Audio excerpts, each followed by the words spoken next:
Ito ang mga amazing stories from Cebu. Grabe mga ka-amazing. Nakaka-pressure talagang gawin tong binignit na to. Sa lahat ng binignit na gawa ko, ito ang pinakamahirap. Ito naman ang isang Cebuano specialty na lamig-gyud ang binignit. Kuya Dong, ito na yung nyog. Ang una natin gagawin, bibiyakin to. Kaya ba? Kaya to. Yan na siya. Ay! Lumalabas na siya! Yan na siya. Oh, ay! We got our first niyog! Siyempre, kukudkurin na natin to. Tara.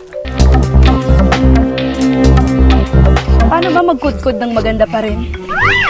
Maganda ba ako dyan, kuya? Medyo matigas siya kasi feel ko ano pa siya, bata. Malapit na pero malayo pa. Nakilala sa social media si Shuvi dahil sa kanyang Filipina beauty at nakakaaliw na personality, napasama siya sa Sparkle 10.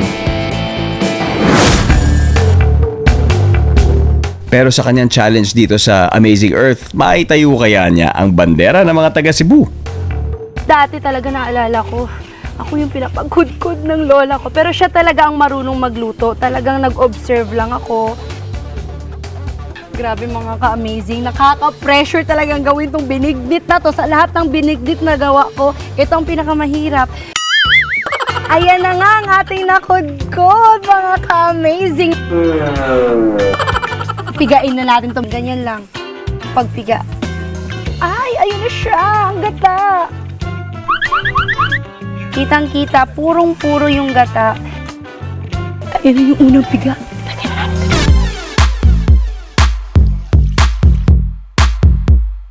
Tapos, may kasama namang tubig para sa pangalawang piga ng gata.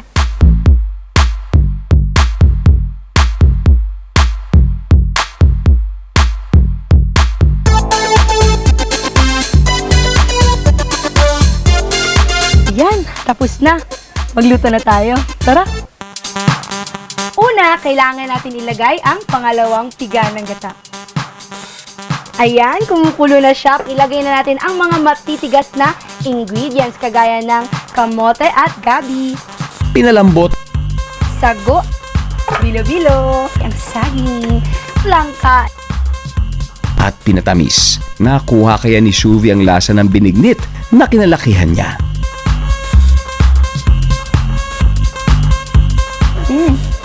Ang init. Ha! Taas ang dila ko. Ang sarap niya.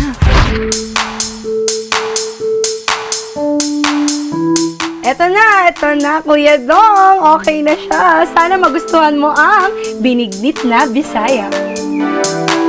Ito na yung kanyang pinaghirapang merienda, ang Cebuano specialty ni Shuvi, ang binignit.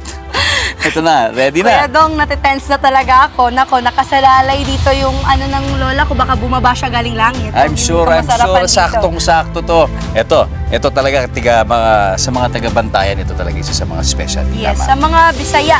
Kagaya siya, sa mga Bisaya dyan, alam kong uso-uso to lalo na pag Holy Week. Yes. Sana magustuhan mo kayo nung dugo, pawis, sipag. Kailangan natin.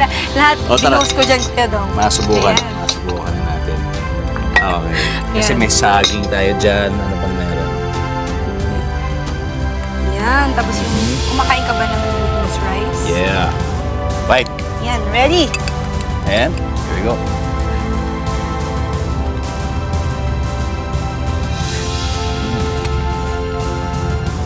Wow. Sarap.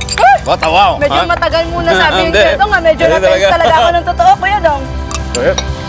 Wow. Nako, grabe. Shuvi, garantisado, pasadong-pasado ang yung amazing challenge dito. Congratulations. Pusin Good natin to. answer yan, Kuya Dong. Good Oh, answer. parang nasa pamilya. Ay, salamat yung kayo kay nagtagumpay ang challenge. Kaya Thank you, nga, Kuya Dong. Thank you, galing. Kuya Dong. Salamat din sa'yo at dahil sa iyong binignit, ipinakita natin sa ating mga ka-amazing na masarap talaga at maraming mga masasarap na ibinibigay sa atin ng kalikasan.